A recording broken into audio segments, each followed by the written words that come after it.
Ini yang sekarang terjadi di Rafah. Assalamualaikum teman-teman cerita Untungs. Kondisi perbatasan Rafah kian memanas dengan serangan Zionis yang membakar tenda pengungsian. Kali ini cerita Untungs mengundang Osama Anwar, salah seorang warga Gaza yang berhasil keluar sebelum terjadinya penyerangan dan penutupan pintu di Rafah. Saksikan kisah lengkapnya hanya di cerita Untungs.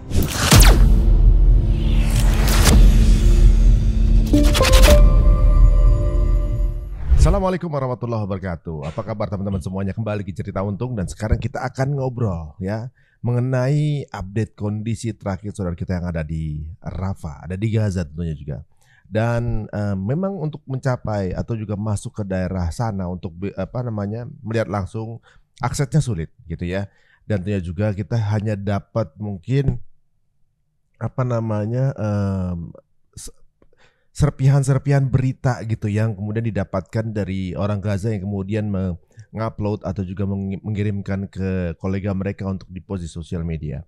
Nah sekarang alhamdulillah kita telah bersama ini asli info A1 karena beliau ini adalah orang Gaza dan berapa kali kami sudah juga ibaratnya kontak di sosial media dan bahkan beliau ini adalah salah satu yang pejuang bantuan gitu untuk teman-teman semuanya. Untuk orang Indonesia mengirimkan bantuan, beliau juga termasuk yang ikut mengirimkan, distribusiin gitu ya. Karena semua warga Gaza sekarang adalah pejuang kemanusiaan. Kita langsung akan ketemu dengan saudara kita Osama. Assalamualaikum warahmatullahi wabarakatuh. Waalaikumsalam warahmatullahi wabarakatuh. Masya Allah. Masya Allah. Ini bukan kayak orang Palestina sebenarnya. Udah bisa bahasa Indonesia nih.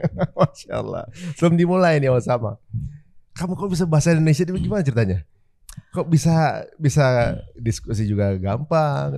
Antum juga kayaknya kayak udah kayak orang Indonesia kalau orang nggak tahu dia antum kan sangat orang Indonesia. Iya, ini saya pernah tinggal di Indonesia 1 tahun setengah atau 1 tahun 4 bulan Di tahun 2021. COVID itu ya? Iya betul. Sampai 2022. Iya. Dari April tahun 2021 sampai Agustus 2022. Setelah itu pulang lagi ke Balik Gaza. ke Gaza ya betul. Jadi ketika kejadian tanggal 7 Oktober, antum tuh lagi di dalam Gaza? Betul. Saya di Gaza. Tiba-tiba kita bangun tidur seperti yang tidak biasa. Kenapa? Karena ada suara yang keras. Kita tidak tahu apa yang terjadi. Tiba-tiba ada suara yang keras. Semuanya bangun tidur. Waktu itu kita mungkin mau siap-siap untuk pergi ke university, ke sekolah, ke kerja. Tapi langsung kita buka social media, televisi. Apa yang terjadi? Tidak ada yang paham apa yang terjadi. Terus, di hari itu nggak ada yang paham apa terjadi? Tidak ada yang paham sama sekali. Tidak ada yang tahu ada yang terjadi misalkan hari 7 Oktober. Nah, antum tahunya kapan? Ternyata terjadi penyerangan dan gimana? Antum tahunya kapan? Berapa hari setelahnya? Itu langsung di hari itu juga? Iya, tapi setelah berapa jam? Berarti semua masyarakat sana juga kaget juga? Semuanya kaget.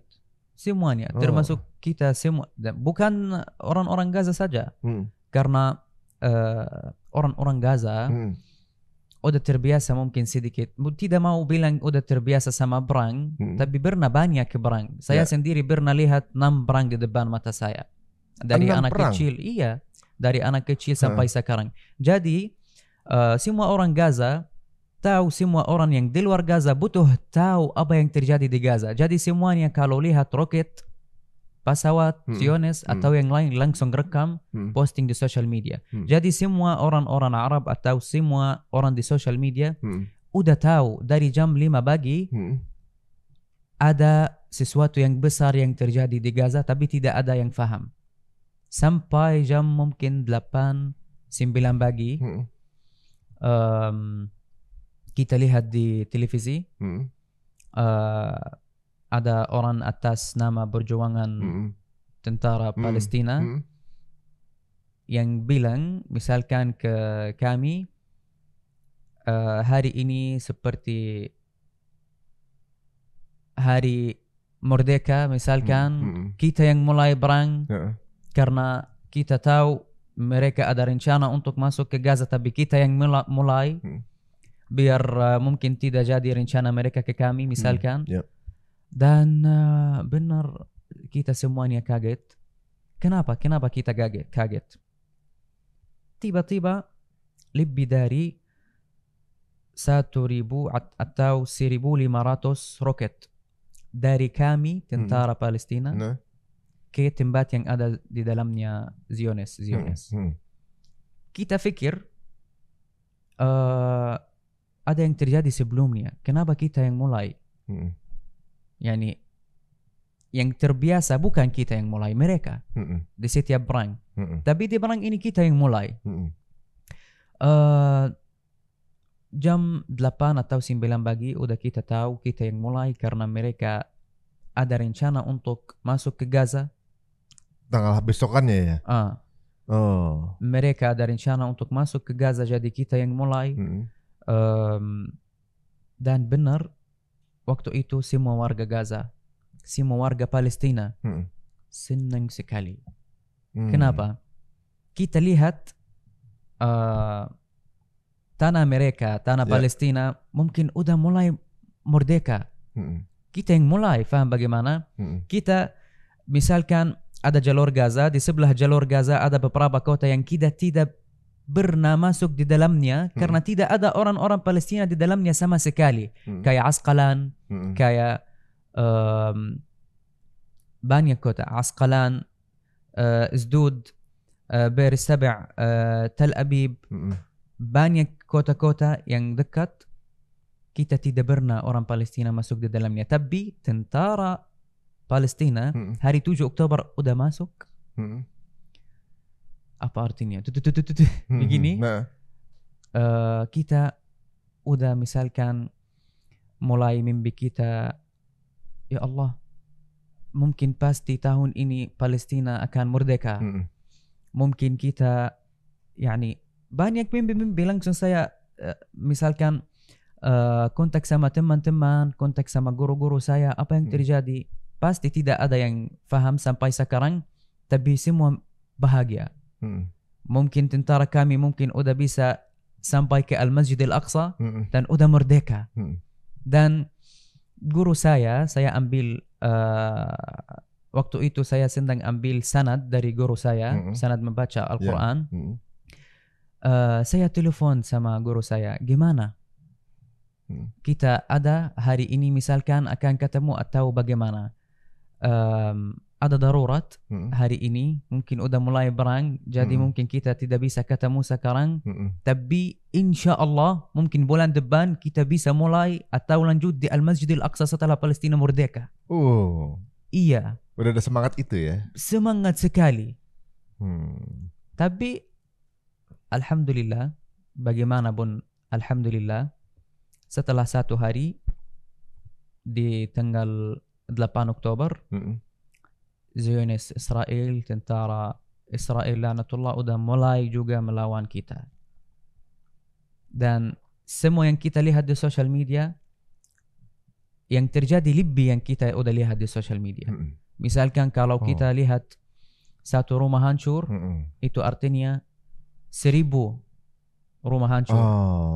Kalau kita lihat satu keluarga yang korban, itu artinya 1000 keluarga yang korban.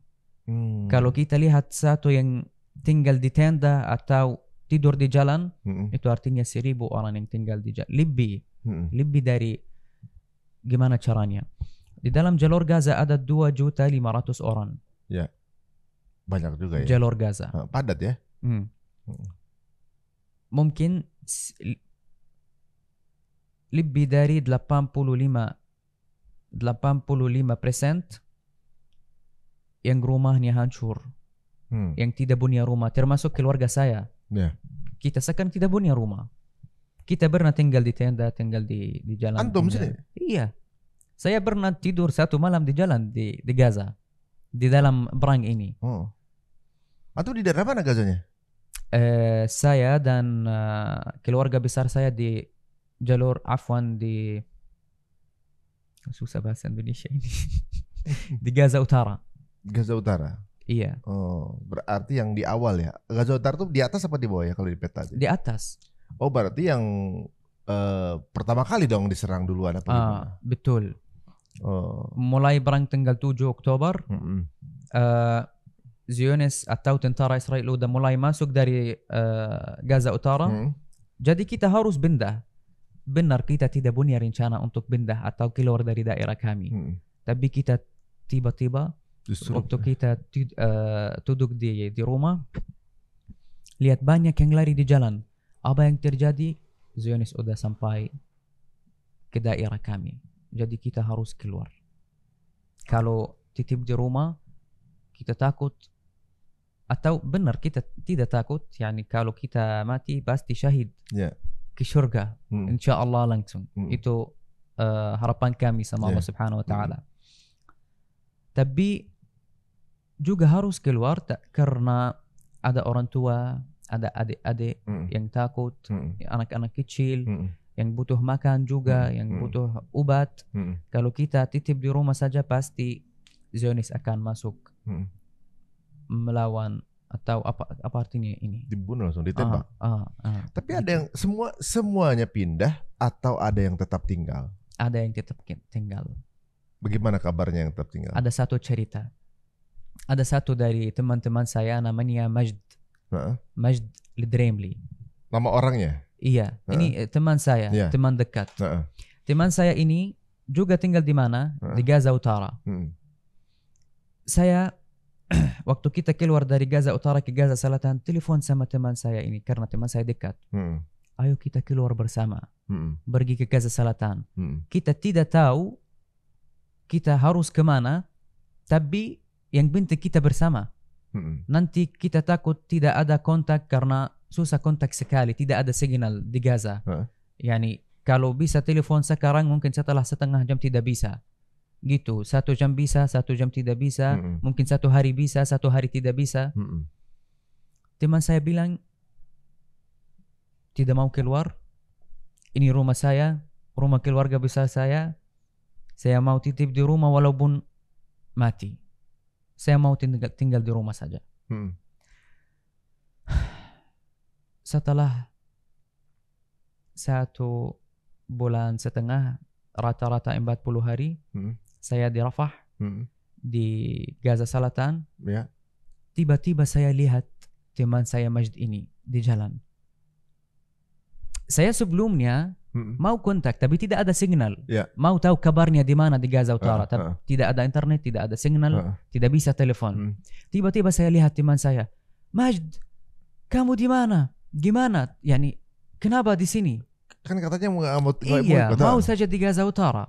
Kenapa bisa ke sini sekarang? Dan kita tahu juga di waktu itu tidak bisa, udah tidak bisa keluar dari Gaza Utara ke Gaza Selatan. Kalau dia tinggal dia nggak bakalan bisa nyebrang. Mestinya. Iya. Tapi Majd gimana ceritanya ini? Bagaimana caranya? Bagaimana bisa keluar dari Gaza Utara ke Gaza Selatan? Bilang itu cerita panjang. Kita harus duduk dulu. Oke. Yang pertama, mereka, Majd dan keluarganya tinggal di rumah di Gaza Utara. Zionis udah masuk daerah itu. Lebih dari 4 hari tidak bisa keluar dari rumah. Kenapa? Karena yani ini rumahnya, tentara udah di depan rumah, tentara Zionis Israel. Di depan rumah, di belakang rumah, ada yang hancur di sini, ada bom di sini, ada yang melawan di sini, semuanya dekat. 4 hari tidak ada makan, tidak ada air kecuali yang sedikit. Jadi misalkan 1 orang 4 hari tidak bisa minum lebih dari ini. Karena nanti kalau habis nggak ada lagi persediaan. Betul. Jadi harus sedikit-sedikit. Kalau wudhu juga begitu.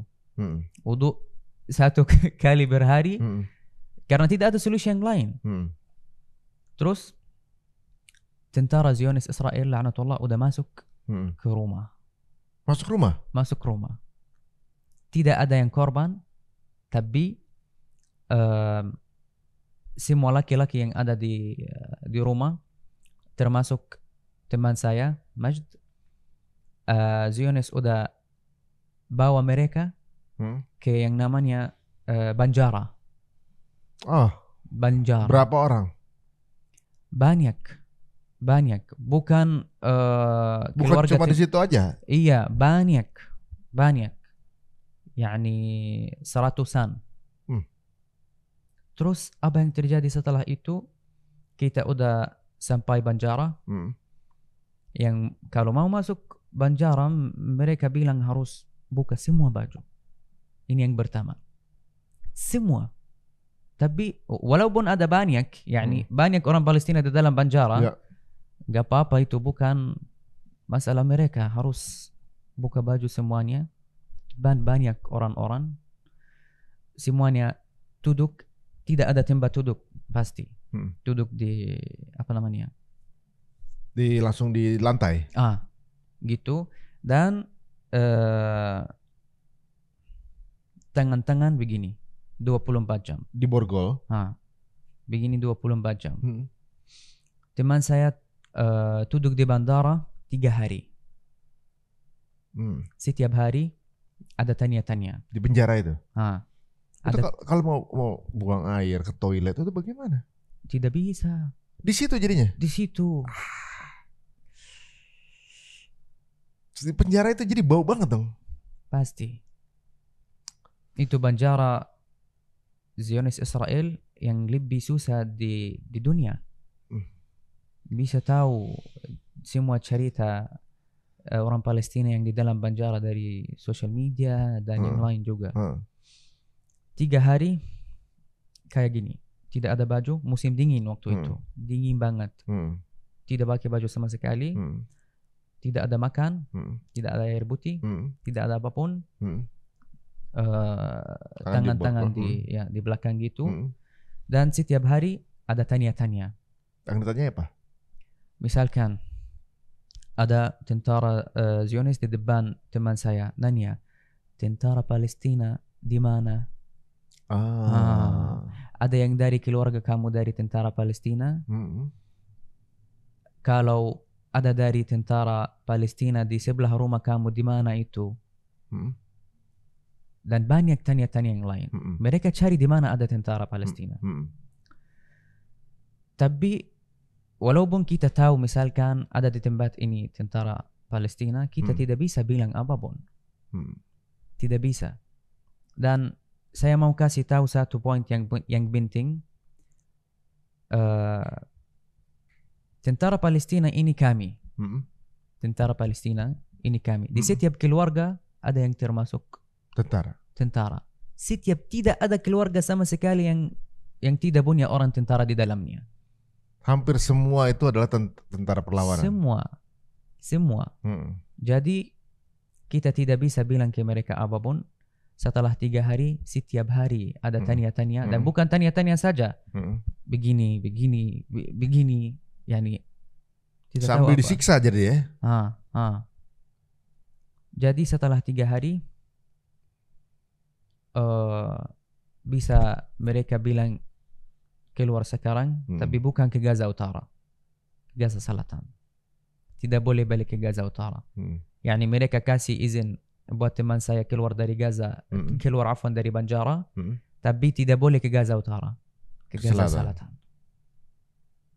Ada yang dibunuh nggak selama itu? Pasti.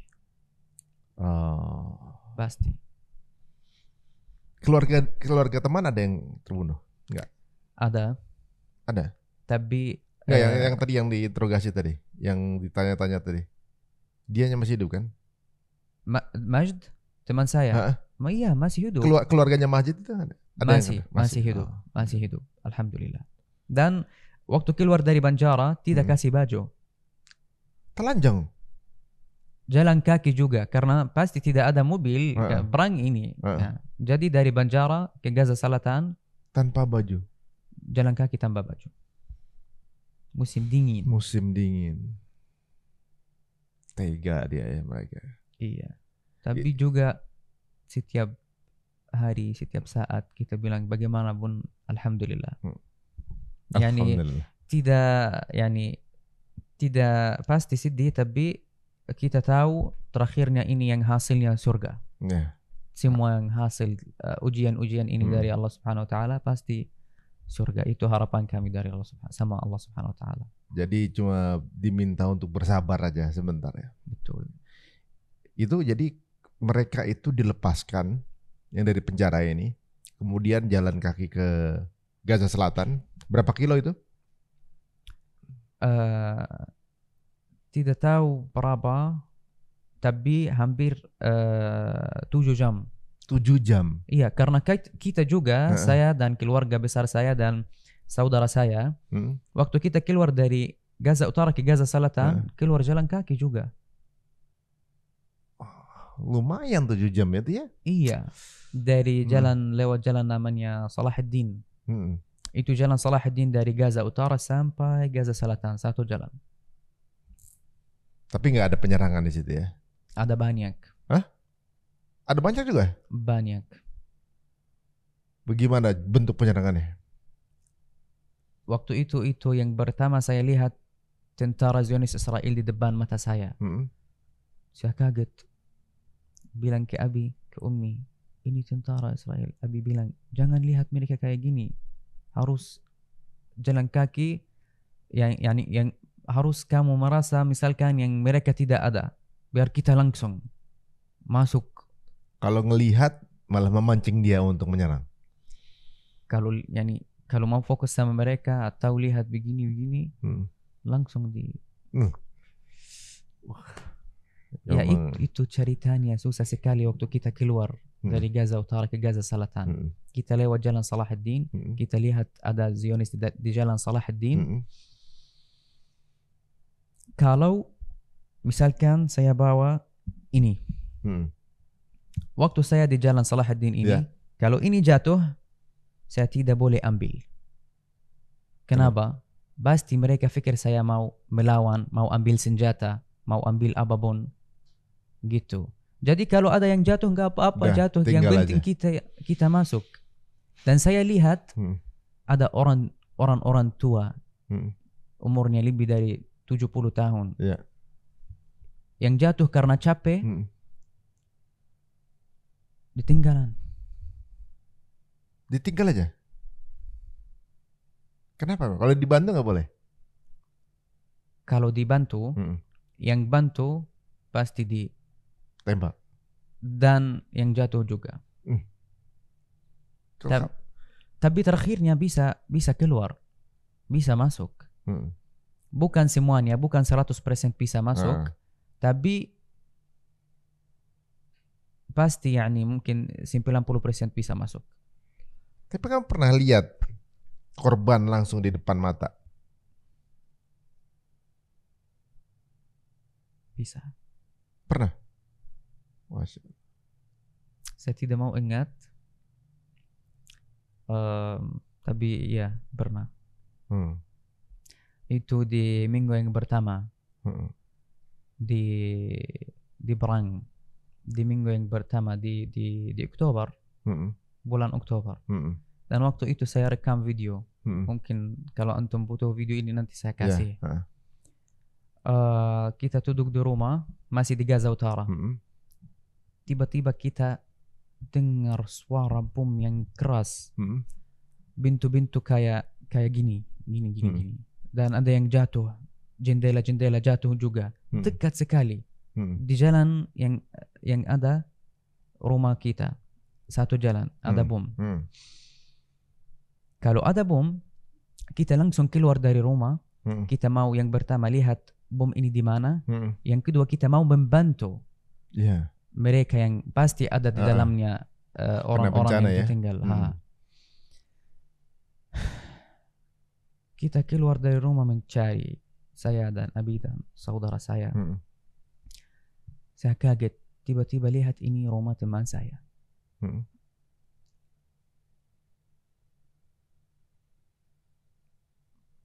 Mungkin tidak bisa sampaikan waktu itu saya merasa apa. Rumah teman saya gitu hancur semua. Dan kalau kita mau cari di mana orang-orang yang tinggal di dalamnya, susah, caranya susah sekali. Jadi saya mau masuk langsung, tidak bisa berpikir atau siap-siap untuk apapun, langsung masuk di atas yang gimana, di atas yang hancur, cari. Mungkin ada orang di sini di bawah, ada orang di sini. Kita cari di mana ini. Kayak orang gila mau cari di mana mereka yang di bawah. Pokoknya dicari aja gitu ya. Nggak tahu di mana posisinya, yang penting dicari. Dia cari. Saya capek. Balik lagi. Duduk langsung begini berapa menit. Tiba-tiba dengar suara takbir. La ilaha illallah, Allahu Akbar, la ilaha illallah, Allahu Akbar. Saya langsung pergi. Mau lihat apa terjadi. Tiba-tiba mereka bawa teman saya juga.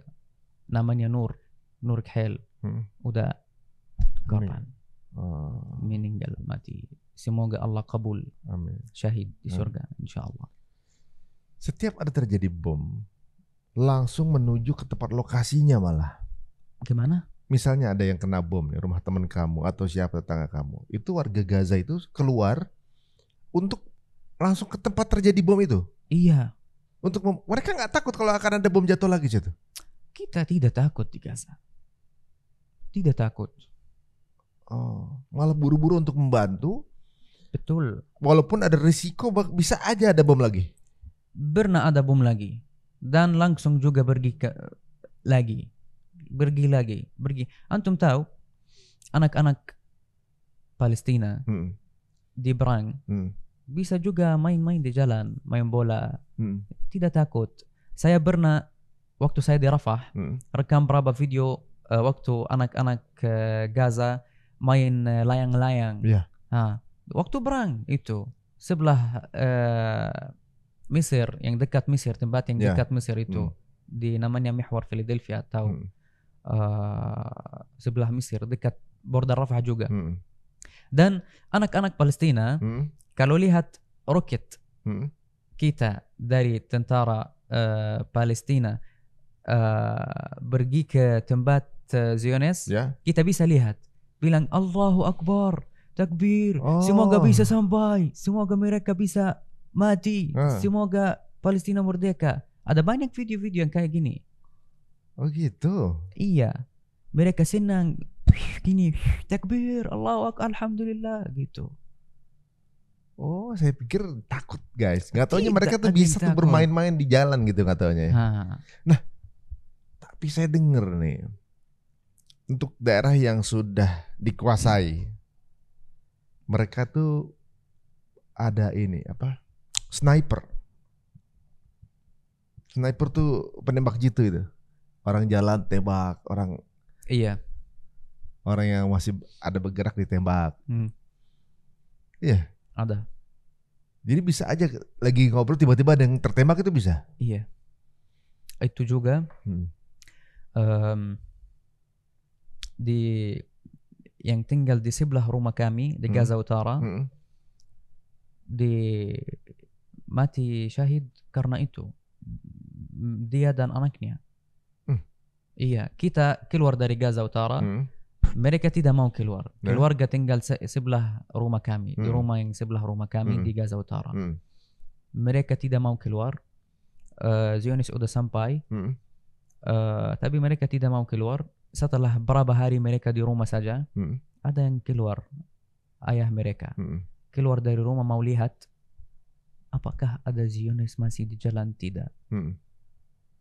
Tapi dia keluar tidak balik lagi selama mungkin 5 jam. Mereka yang tinggal di rumah bingung. Ini 5 jam mau cek ada Zionis atau tidak. Pasti ada salah.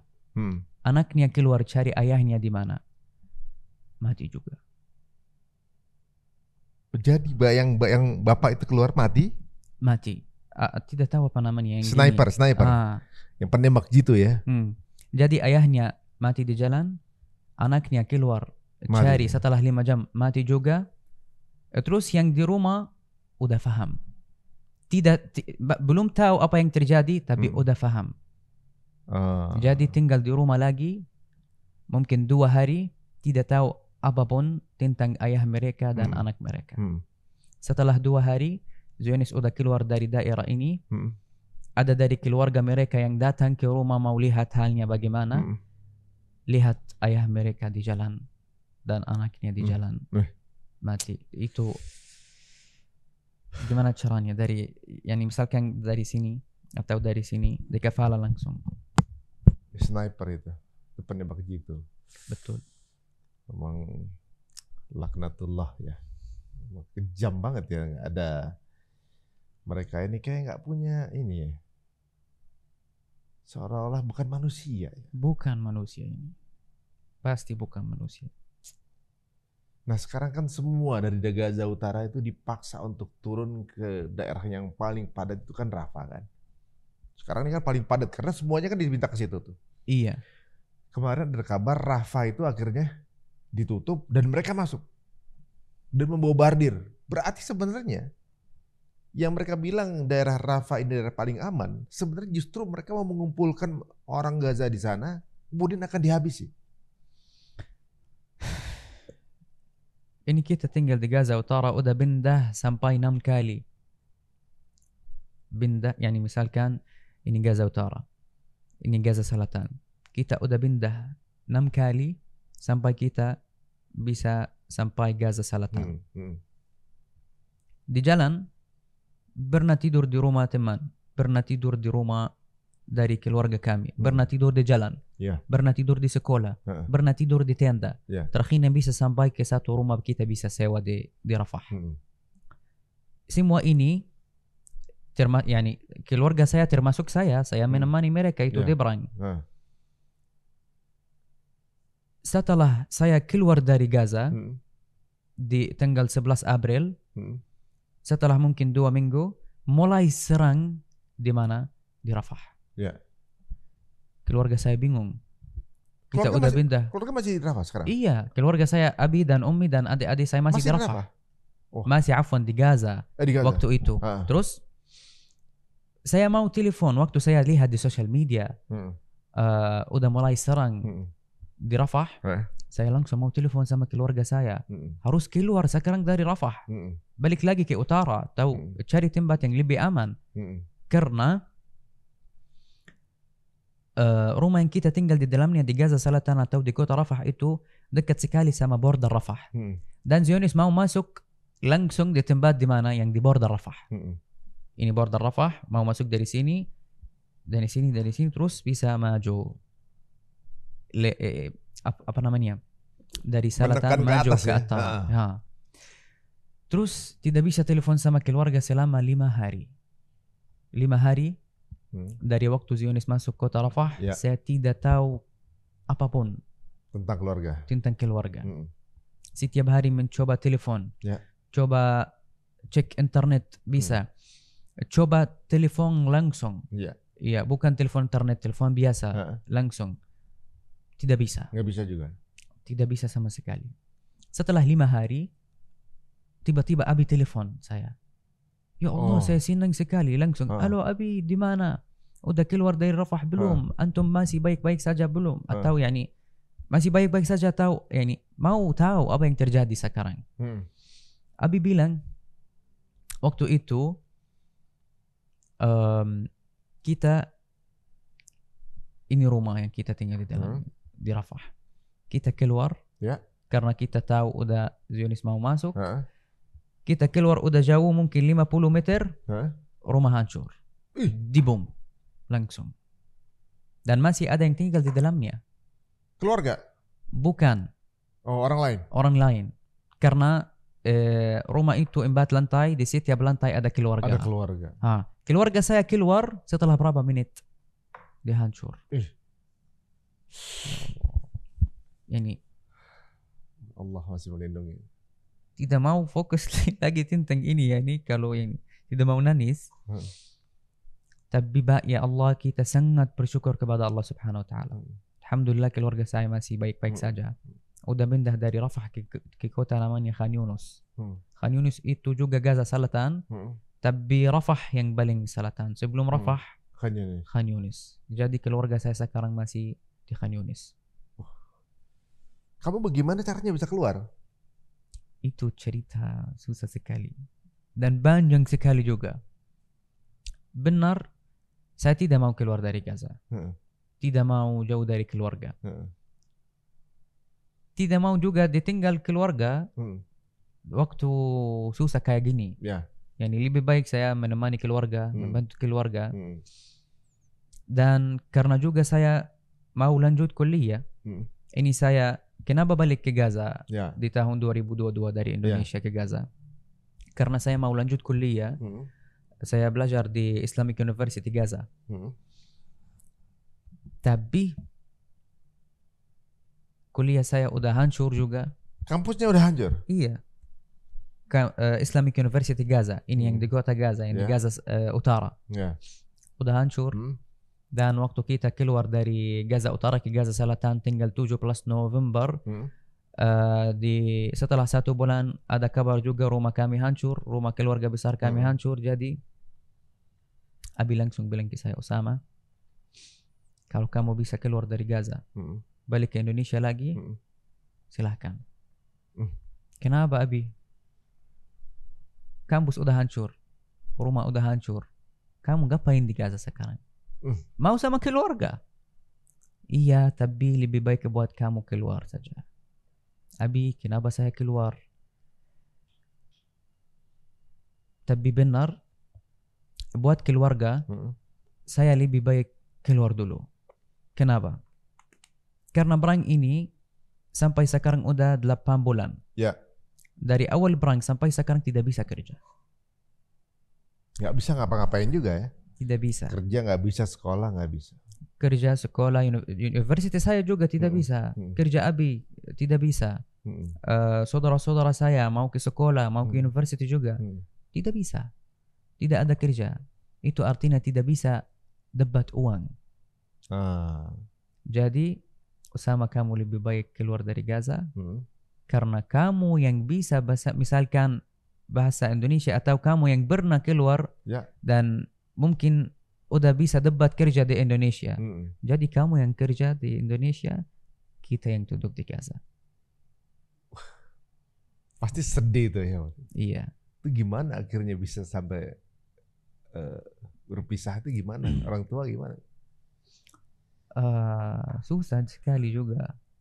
Ini saya pernah keluar dari Gaza sebelumnya. Tapi ini yang pertama saya lihat Umi sangat sedih, menangis.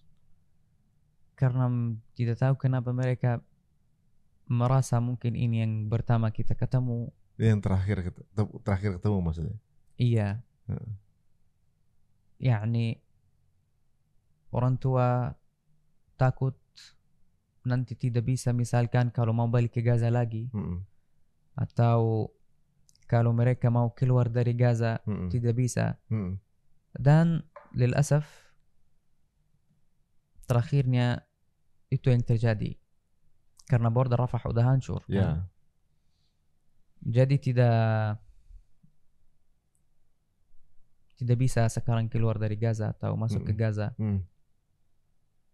Tapi masih ada harapan baik. Itu harapan kami sama Allah Subhanahu wa taala. Masya Allah. Jadi kita mulai mencari bagaimana bisa keluar dari Gaza dari bulan Desember tahun 2023 sampai bulan Maret tahun 2024. Saya udah kontak sama kedutaan Indonesia yang ada di Mesir. Karena kalau mau keluar dari Gaza harus lewat Mesir dulu. Tidak ada bandara di Gaza. Tidak ada bandara di Palestina. Jadi kalau mau keluar dari Gaza harus lewat Mesir dulu, naik bis 1 hari, baru dari Mesir naik pesawat di bandara Kairo misalkan, bisa kemana-mana. Saya udah kontak sama kedutaan Indonesia yang ada di Mesir. Udah kontak sama kedutaan Palestina yang ada di Mesir, kedutaan Palestina yang ada di Indonesia juga. Saya bilang ke mereka, insya Allah saya akan dapat kerja di Indonesia. Bisa keluar, bisa membantu keluar. Ini kedutaan Indonesia, saya mau ke Indonesia. Sudah ada kerja misalkan, saya mau keluar, bisa bantu keluar. Yani caranya susah sekali untuk keluar dari Gaza. Tapi benar semuanya bilang kita tidak bisa apa-apa. Kedutaan Indonesia juga bilang kita fokus dulu bantu orang-orang Indonesia yang ada di Gaza, karena ada orang-orang Indonesia masih di Gaza. Ada yang ada di Indonesia? Ada. Berapa orang tuh? Saya kenal sama 3 orang. Farid Zanjabil. Oh, Farid. Dan ada satu namanya Riko Afwan. Riko dan Farid ya. Riko, dan ada satu lagi seperti jurnalistik yang selalu di jurnalis. TV. Jurnalis. Oh. Jurnalis. Semuanya belajar di Islamic University, satu kampus sama saya. Dan 3 orang ini bisa bahasa Arab. Semuanya teman-teman saya di Gaza. Ada yang keluar, Farid udah keluar, tapi mereka masih ada di Gaza sampai sekarang, 2 orang Indonesia. Ada Muhammad Hussein juga di Gaza tapi udah keluar. Ada satu orang lagi, Bang Onim, tapi juga udah keluar. Mereka masih di sana sekarang nih. Ada 2 orang masih di situ. Kita pernah ada hubungan dengan mereka pakai Zoom. Sempat untuk kita wawancara via Zoom waktu itu. Dan dia ternyata belum keluar sampai sekarang ya. Iya. Belum keluar. Kamu keluar dari Gaza sama siapa? Sendirian atau? Sendiri. Iya. Gitu. Kalau di Indonesia sama siapa? Di Indonesia sekarang alhamdulillah sama saudara, kakak. Oh, kakak. Kakak saya. Oh, itu keluarnya bareng waktu itu? Tidak. Saya keluar dulu di 11 April. Setelah mungkin 2 minggu saudara saya bisa keluar. Karena itu harus daftar dulu. Terakhirnya saya belum bilang. Terakhirnya tidak, kedutaan Palestina atau Indonesia tidak bisa membantu untuk keluar dari Gaza. Tidak ada kecuali satu solusi untuk keluar dari Gaza, itu adalah bayar. Berapa bayar? Itu banyak. Tapi bisa debat terakhirnya. Oh. Iya. Udah bayar rata-rata $5,000. Mahal ya. Iya. Karena caranya itu mungkin tidak resmi atau tidak. Itu perang. Paham bagaimana? Oh iya, nggak ada pilihan ya. Iya. Waduh. Tapi alhamdulillah terakhirnya bisa keluar. Dan mungkin ada banyak yang nanya, 8 bulan tidak ada kerja, dari mana bisa debat $5,000? Itu pasti uang kita habis kan. Tapi waktu itu saya udah kontak sama banyak yang saya pernah kerja sama mereka di Indonesia, di setiap tempat yang saya pernah kerja. Bilang ke mereka, insya Allah saya ada rencana nanti di depan ke Indonesia.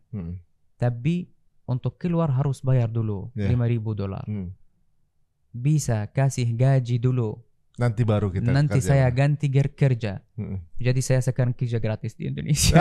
Nggak apa-apa. Kamu ngajak siapa sekarang hari ini? Saudara saya. Oh, sekarang kita undang juga Amin. Iya. Kita undang Amin, saudara dari Silakan. Osama, juga dari Gaza. Kita akan dengar kisahnya juga. Tafadhol Amin. Alhamdulillah sekarang sudah ada bersama kakaknya dari Osama, yaitu Amin Anwar Abu Asi. Berarti adalah kakak kandung. Betul. Kakak kandung. Betul. Berarti Amin ini adalah pertama kali ke Indonesia. بقول لك هذه أول مرة تيجي على إندونيسيا. صحيح أول مرة جاء. Bagaimana ketika sampai di Indonesia, pendapat kamu seperti apa? طبعا sebenarnya atau saudara saya, afwan kakak saya, tidak bisa bahasa Indonesia. Jadi terjemahkan. Iya. Jadi kita harus jelaskan ke mereka. Saya terjemahkannya. إيش شعورك أو إيش الانطباع الأول لما وصلت لإندونيسيا؟ شعوري ولا الانطباع الأول؟ الاثنين. شعوري أول ما طلعت من غزة تقريبا زي اللي كان محكوم عليه بالإعدام، مش عارف وقت التنفيذ وأخذ الإعفاء. كيف بدي ترجمها هذه؟ مش كده. waktu keluar dari Gaza merasa kayak yang udah di Banjara dan kayak yang udah keluar dari Banjara misalkan.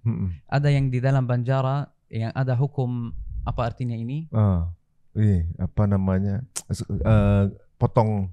Iya. Potong leher atau digantung? potong lahir. Potong lahir. Merasa dulu kalau duduk di Gaza merasa kayak di Banjara yang harus terakhirnya gini. Siap. Tapi setelah keluar dari Gaza merasa kalau sama keluar dari Banjara misalnya. Oh gitu. Ya itu rasanya. Iya, rasanya. Bagaimana warga Indonesia? Orang Indonesia bagaimana ketika ditemui? Menurut pendapat Amin seperti apa?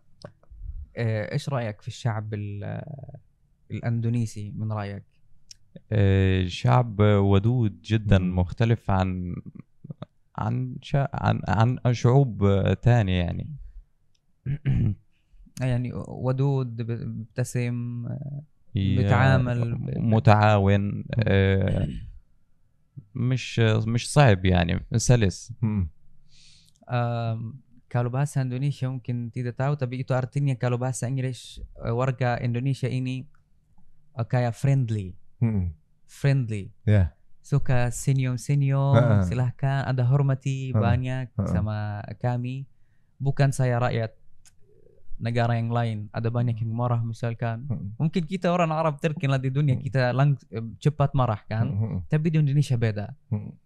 Santai, ada hormati, friendly, bisa teman-teman langsung, yani seperti metah di Indonesia. Kamu berdua udah nikah belum? Belum. Amin? بقول لك اتجوزت ولا لسه؟ No. belum. Jomblo, mereka berdua jomblo. Berdua jomblo. Kalau misalnya ada yang ngelihat kita sekarang kemudian orang Indonesia ada yang tertarik gitu kemudian dengan kalian gitu. Kalau menurut kalian gimana, wanita Indonesia seperti apa pendapat kalian? Apa pertanyaannya? Iya, wanita Indonesia seperti apa sih pendapat kalian? Bentuknya kan beda dengan wanita Palestina. Iya. Seperti apa wanita Indonesia? Kalau pendapat kamu yang sejauh ini kamu lihat. Amin dulu. Oke. Kenapa nanya tentang ini? Siapa tahu ada yang tertarik kemudian minta dinikahi kan gitu. بقول لك أنا مش فاهم. dia bilang saya tidak paham apa-apa. بقول لك إنه إيش رأيك بنساء إندونيسيا؟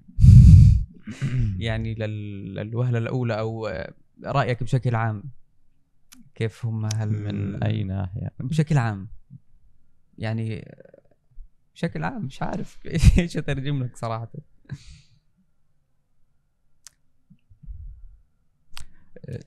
كشعب بشكل عام يعني في تنوع كتير، يعني في أشخاص متدينين، في منفتحين، في حاجات كتير يعني مختلف. عنا غالبية الشعب منحصر نوعا ما في ثقافة معينة، أما هنا في حاجات متنوعة كتير، فمش قادر أديك رأي في زاوية معينة. بتحسوا إنه الناس هان في الاختلاف عنا إنه هم مثلا كتير شبه بعض، صح؟ في الشكل في الشكل هان كتير شبه بعض، أو يمكن أنا مش متعود عليهم. بس عنا في الطبع أو في كثقافة متقاربين كلهم على نفس النمط، أما هان في أندونيسيا في تنوع كتير. يعني بتلاقي كل الأشكال، كل الأنواع، كل الثقافات. yang pertama langsung bisa lihat apa yang berbeda dari Gaza. Misalkan kita semua di Gaza, adat istiadat semuanya sama, tidak ada yang beda. Misalkan hijab, semuanya di Gaza pakai hijab, misalkan semuanya ada adat istiadat yang sama, setiap keluarga sama. Tapi waktu keluar dari Gaza, pergi ke dulu harus ke Mesir, lihat ini di Mesir dan di Indonesia. Yani bukan semuanya di sini adat istiadat sama. Banyak yang berbeda. Ada yang misalkan bagaimana? Ada yang peduli tentang hal ini, ada yang peduli tentang hal ini, dan ini yang pertama misalkan lihat orang yang lain dari Muslim. Di Gaza mungkin tidak ada orang Buddha misalkan. Tidak ada orang yang punya agama kecuali Islam. Mungkin ada Kristen tapi sedikit sama sekali. Itu semua ini yang pertama saya lihat. Ini yang pertama kakak saya lihat di Indonesia. Dan karena belum terbiasa di Indonesia, lihat semuanya mirip. Semuanya mirip. Kita naik misalkan Grab, lihat chauffeur. Kita turun, setelah kita misalkan selesai makan di restoran, minta Grab lagi. Ini tadi sama orang yang Grab tapi mobil yang lain. Bukan, ini dua orang, bukan orang yang sama. Iya. Gitu. Tapi ممكن وده كم يوم بقالك في اندونيسيا؟ تقريبا هذا اليوم الثالث الرابع وده empat hari. Ini baru 4 hari? Iya, baru lebaran seminggu, ini baru 4 hari? Belum, 4 hari baru sampai atau gimana? Iya, baru sampai. Berarti keluarnya sebelum Rafah di ini atau sesudah? udah keluar في تاريخ قديش طلعت من غزة؟ في 5 Mei. Oh 5 Mei. Udah keluar dari Gaza tinggal 5 Mei. 6 Mei rata-rata Zionis udah masuk Rafah. Border Rafah udah hancur. قبليها بيوم يعني وصلت مصر في 5. Oke. Iya, rata-rata 4 Mei atau 5 Mei. Iya, tidak bisa fokus waktu itu karena kalau waktu keluar dari Gaza 1 hari di jalan, bingung bangun, gantuk misalkan, tidur bangun jam berapa, mungkin udah sampai Mesir tanggal 5 pagi atau 4, yani tidak bisa fokus. Tapi rata-rata tanggal 4 atau 5 Mei udah masuk ke Mesir. Setelah itu 1 hari Zionis udah masuk Rafah. Border Rafah udah hancur, tidak bisa keluar, tidak bisa masuk. Dan saudara saya waktu itu tinggal di Mesir 11 atau 12 hari. Dan baru sebelum 4 hari bisa ke Indonesia. Tunggu visa dulu keluar misalkan atau yang lain. Dari Rafah sampai ke Mesir tuh pakai apa? Bis atau truk atau kendaraannya? من رفح لمصر ايش المواصلات اللي استخدمتها؟ Berapa orang itu? من البيت لحد المعبر تقريبا لا فيش مواصلات لأنه رفح هي آخر نقطة أو آخر مساحة من غزة اللي تقريبا نزح إلها كل غالبة السكان. خلينا نترجم فقرة عشان ما انساش. dari rumah dulu yang dari tempat tinggal ke border Rafah itu di dalam jalur Gaza yang pertama jalan kaki. Berapa lama itu? dekat. Oh dekat. Mungkin 15 menit. Oh dekat ya. تقريبا ربع ساعة من الدار ربع ساعة 10 دقائق. iya, rata-rata 15 menit 10 menit gitu. من معبر رفح لمصر. من معبر رفح إلى مصر داخل المعبر بتاخد بوقت تقريبا 8 ساعات. من خارج المعبر يعني من وسيلة مواصلات داخل وسيلة المواصلات من خارج المعبر، يعني أول ما تطلع من المعبر لحد مصر القاهرة لحد آخر مقر للباص اللي هو بيصلوا تقريبا أخذت كمان تقريبا 7 ساعات. يعني هو يوم كامل مع بالضبط مع كل يوم كامل. هو قصده في السؤال ايش وسيلة المواصلات؟ سيارة، باص. setelah masuk ke border Rafah harus tunggu di border Rafah rata-rata 7 jam. Setelah itu baru bisa naik bis dari border Rafah ke kota Kairo. Naik bis rata-rata juga 7 hari. Afwan 7 jam bukan 7 hari. Tapi waktu saya keluar itu lebih dari 7 jam. Tidak tahu kenapa, mungkin bisnya tidak cepat atau yang lain. Tapi rame-rame? Bukan. Yang waktu saya keluar dari Gaza rata-rata yang keluar waktu itu 400 orang. 400 orang? Iya. Oh, jadi banyak bis? Iya.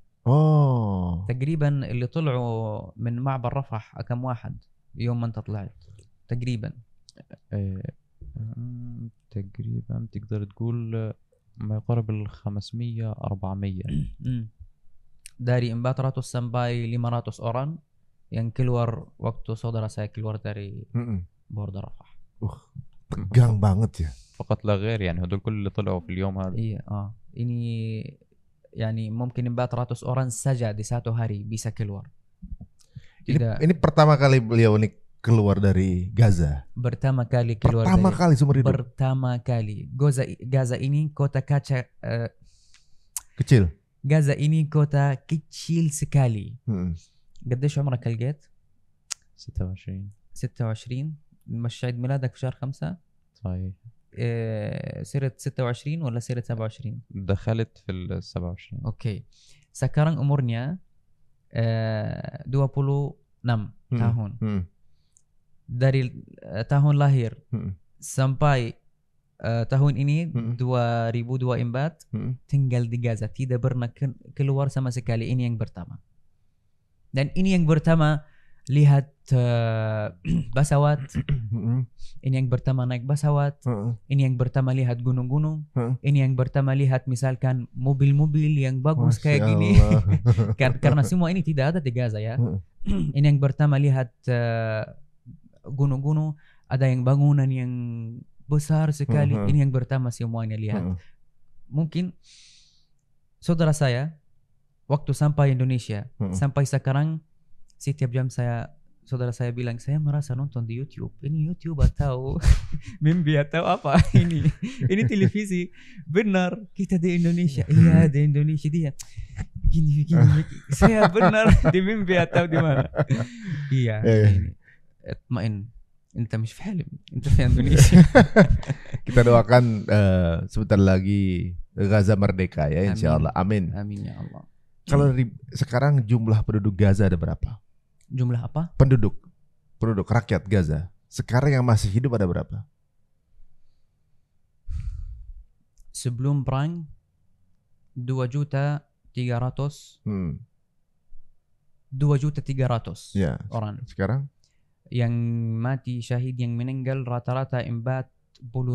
40,000. iya, yang terluka قديش عدد الإصابات تقريبا؟ عدد في غزة يعني؟ في الحرب هذه هو بال100,000. لا مش متذكر صراحة. بس هو عدد أضعاف يعني تقدر تقول لا يقل عن 10 أضعاف الشهداء.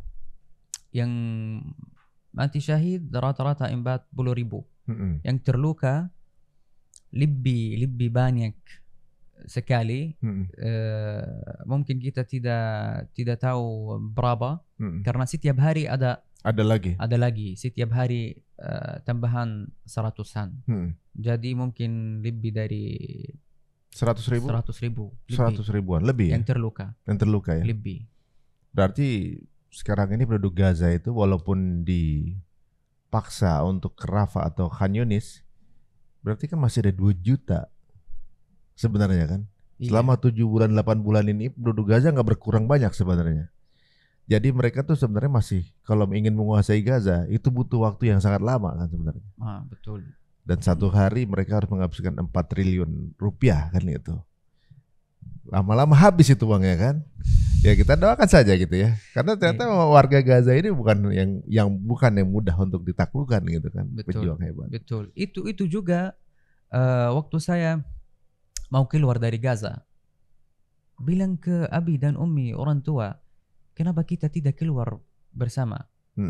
Atau yani lebih baik misalkan uang ini yang saya hasilnya dari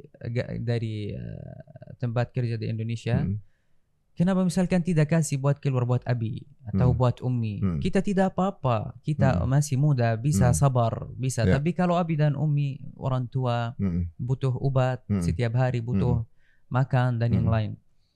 Tapi Abi dan Ummi bilang kita tidak mau keluar. Kenapa? Kalau duduk di Gaza waktu ujian dari Allah, kita bisa dapat hasanat, debat ridha Allah Subhanahu wa taala. Hasil semua ujian ini surga insyaallah. Kalau kita di Mesir, apa ujian kita? Kita cari di mana ridha Allah Subhanahu wa taala. Jadi kita tidak mau keluar dari Gaza, walau pun terakhirnya harus keluar, mungkin kita mau keluar sebentar saja, buat lihat anak-anak Usama dan Amin balik langsung ke Gaza. Dan terakhirnya kita mau meninggal di Gaza juga, di Palestina. Masya Allah. Iya, itu bukan keluarga saya saja, semua orang Palestina kayak gini. Masya Allah. Jadi warga Palestina memang orang-orang yang diciptakan berbeda dari Allah karena memiliki mental baja. Kalau sekarang kita berikan kesempatan untuk masing-masing berbicara ke kamera, siapa tahu ada kesempatan orang tua atau keluarga di sana sedang menyaksikan. Akan ngomong apa? Silakan. Dari Amin dulu. Ngomong ke kamera. Coba jelasan nih ke Amin. Aku tidak paham juga. Ya. Jadi saya bisa bahasa Indonesia tapi belum sampai 100%. Harus pelan-pelan dulu.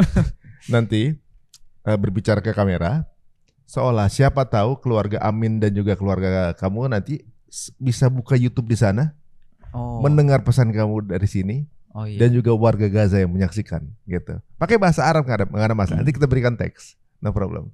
Dari Amin dulu atau dari Amin dulu? بقول لك مين siapa tahu يعني مين بيعرف ممكن أي حد من أهل غزة يقدر يفتح اليوتيوب ويشوف اللقاء تبعنا.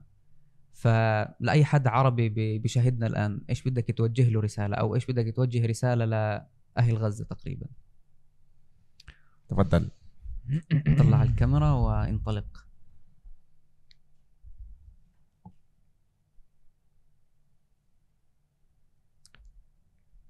تقريبا ما فيش عندهم نت توجه له. Amin bilang benar tidak ada internet di Gaza buat lihat.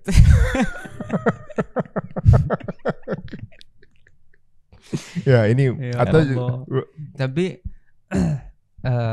benar ini kita mungkin udah tertawa sedikit atau bercanda sedikit, tapi semua yang kita mau sampaikan ke semua orang di Gaza atau semua orang di Indonesia, semua orang di seluruh dunia,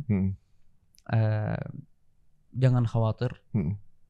Palestina masih kuat, jalur Gaza masih kuat, rakyat Palestina, rakyat Gaza khususnya masih kuat, iman yang kuat, punya iman yang kuat, masih kita punya harapan untuk bisa Palestina merdeka, dan kita setiap hari berdoa, ya Allah,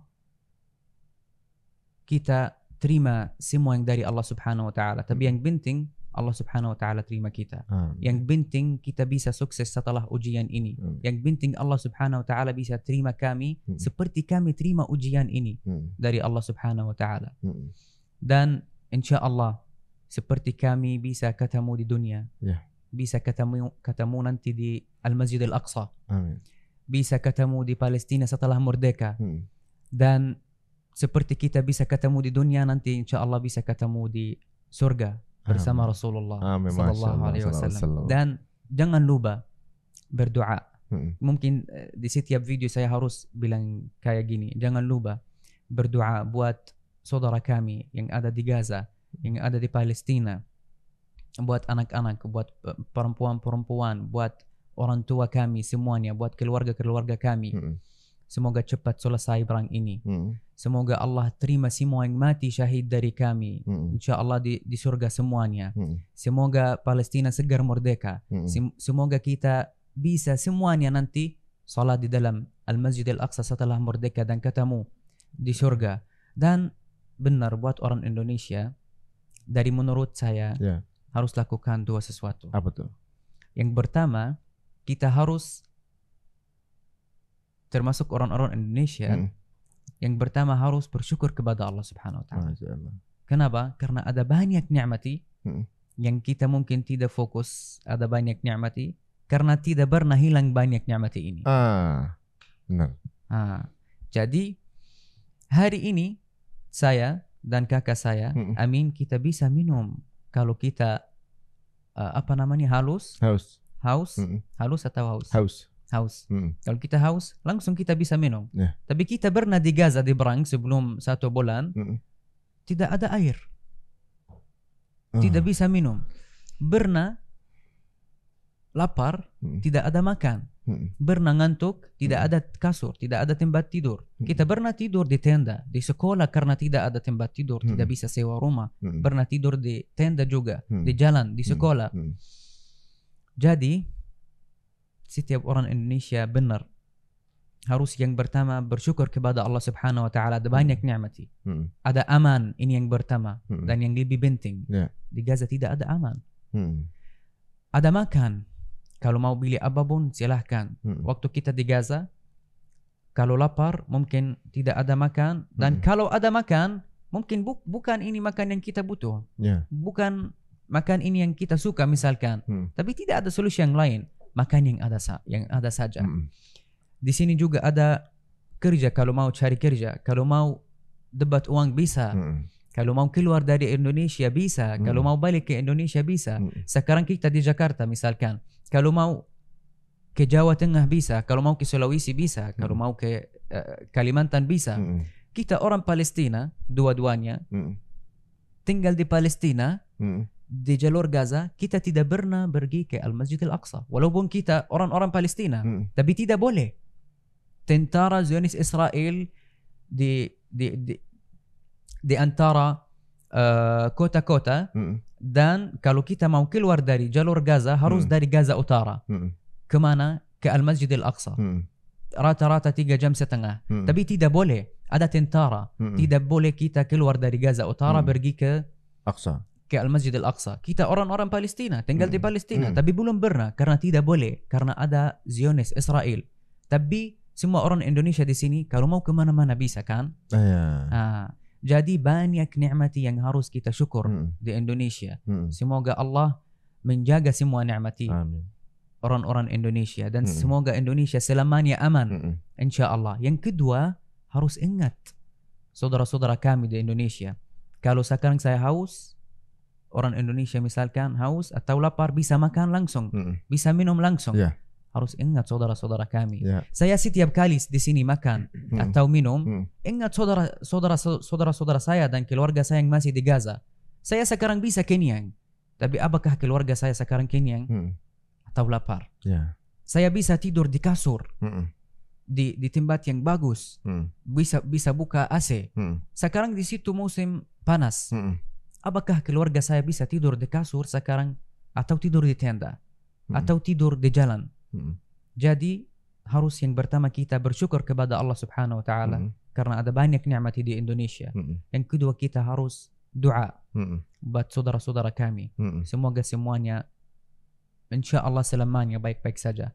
Dan semoga Palestina cepat merdeka insyaallah. Dan semoga kita semuanya bisa salat di dalam Al-Masjid Al-Aqsa. Dan itu harapan kita juga sama orang-orang Indonesia. Kita pernah lihat selalu orang-orang Indonesia yang membantu warga Gaza, warga Indonesia, saudara sama warga Palestina. Kalau setiap ketemu sama orang-orang Indonesia harus bilang dan harus kayak gini. Saudara, rakyat Indonesia saudara sama rakyat Palestina. Dan kita cinta keluarga warga Palestina. Kita sangat peduli kepada warga Palestina dan kita wallahi senang. Dan itu harapan kami sama semua rakyat Indonesia. Bisa doa, bisa membantu walau hanya doa. Penting. Walau hanya doa itu juga penting. Dan terima kasih banyak untuk semua yang bisa membantu sampai sekarang dan yang bisa doa. Dan semoga Allah terima semua doa kami dan semua amal baik kami insyaallah. Kalau teman-teman yang mungkin ingin berteman dengan kedua saudara kita ini, monggo silahkan langsung aja, bisa via Instagram. Bisa. Apa ininya? Instagram saya Usama. Usama. Anwar. lah sebentar. Nanti kita catat di Ya, sini. nanti kita saya tulis mungkin ya. lupa sini. Nanti kita tulis. Ya di sini nih, ini alamatnya. Ya, jazakumullah khairan untuk waktunya, untuk sharing kisahnya. Insya Allah mudah-mudahan akan menyemangati teman-teman di Indonesia. Amin. Dan juga mungkin bisa berkenalan sama kalian berdua untuk biasanya orang Indonesia itu sangat senang bersilaturahmi dan juga ditambah ini bukan saudara biasa guys, ini udah saudara yang insya Allah akan menjadi tetangga kita di jannah lagi, insya Allah mudah-mudahan. Kita doakan yang terbaik buat mereka dan juga alhamdulillah mereka bisa berada di sini untuk menceritakan dan semoga doanya tidak terputus untuk teman-teman dan saudara kita yang ada di Palestina. Jazakallah khair. Amin. Osama. Sampai ketemu lagi di sesi berikutnya, kita akan ngobrol. Jika dirasa menarik, monggo silakan di-share sebanyak-banyaknya. Sampai ketemu lagi di cerita untuk berikutnya. Assalamualaikum warahmatullahi wabarakatuh. Waalaikumsalam. Assalamualaikum.